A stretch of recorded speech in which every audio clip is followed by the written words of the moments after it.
Really? Yeah. Huh. Maybe you've been humbled on this show. Because what we're starting to see, Skip, if you remember, Coach Belichick texts Sean McVay. We know he has a fondness for Kyle Shanahan. He Talked does. to him. I think they had after they won the Super Bowl, they had a great sit down at the NFL Combine. I just don't get this. You know, man, I can see if Sean McVay is thought of as an offensive guru. So is Kyle Shanahan. Jason Garrett thought of a guy that should be on the golf course because the way he quietly claps. They don't.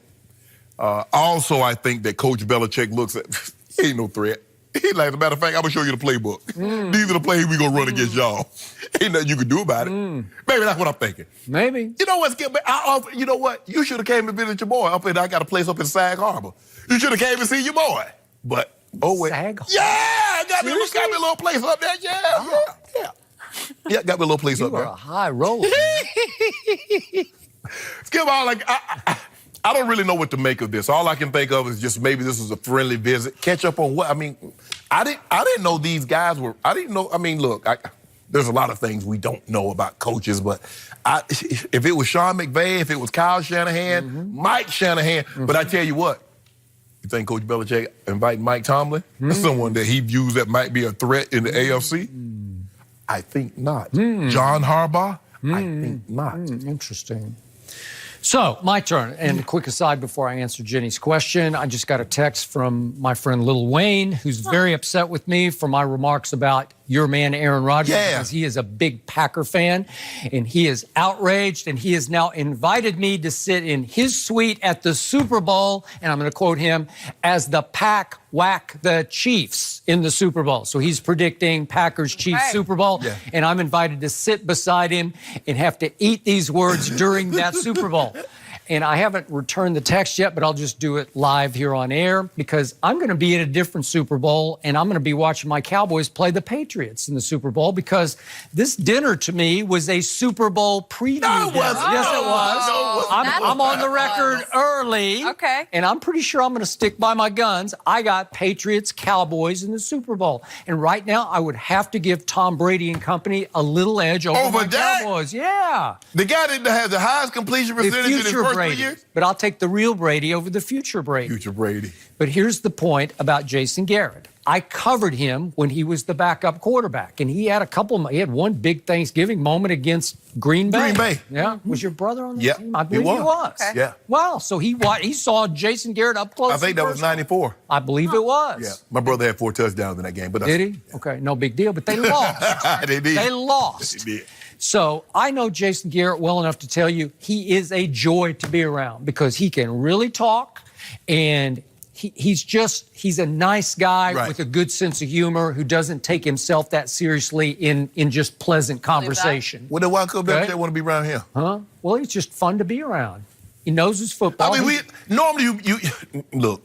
Movie stars marry other movie stars. Movie stars hang together. You see Brad Pitt, Leonardo DiCaprio.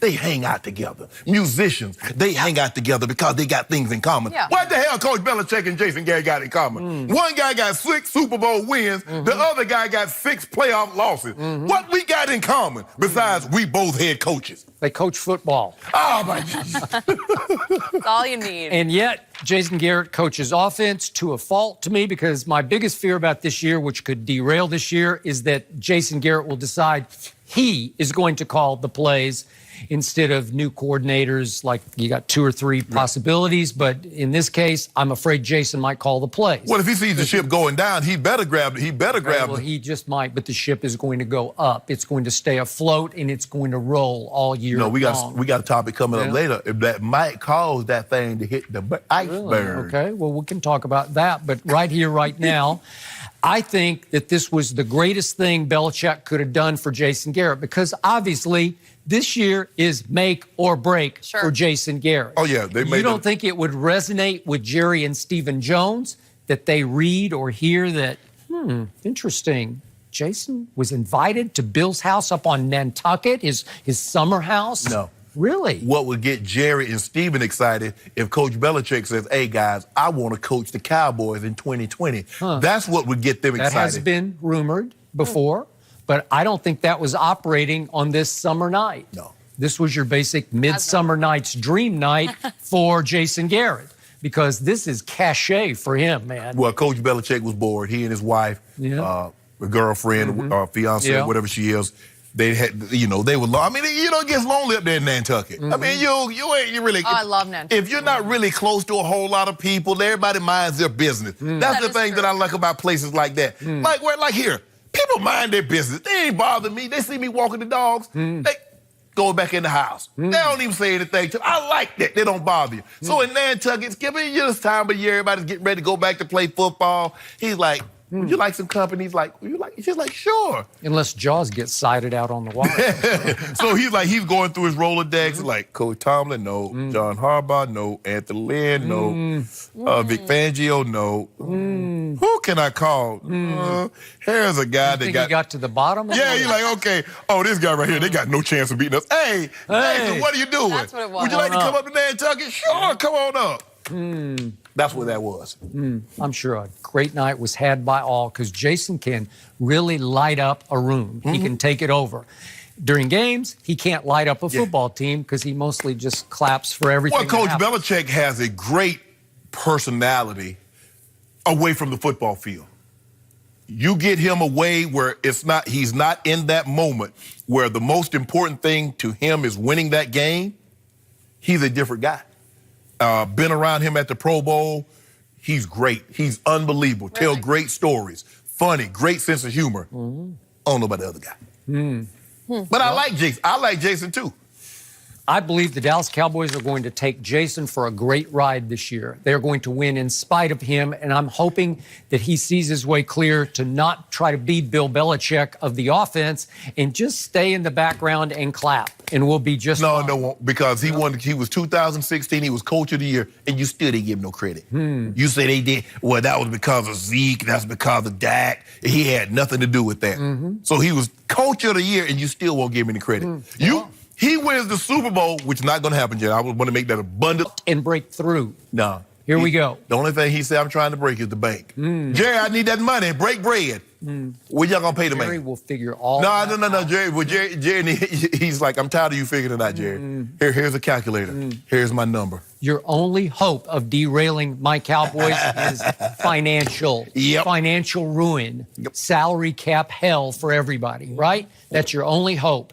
Because I cannot tell you how good I feel about this Cowboy year. They are positioned to be the breakout team. Here they went to the playoffs last year. That's what I'm saying.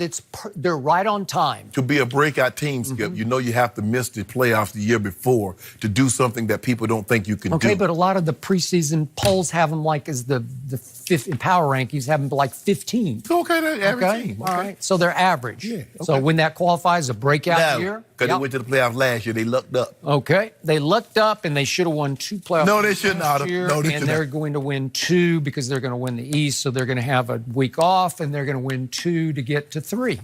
Starting making Super Bowl predictions over here. Do you want to make any predictions on your side of the team? No. Not yet? I'm not in the prediction. You want the Packers? You can have the Packers. On July 22nd, I'm not in the prediction business just yet. Okay, all right, you let us know. We are going to stay with the NFL. They made a surprising decision to not suspend Tyreek Hill. We will discuss all the latest next.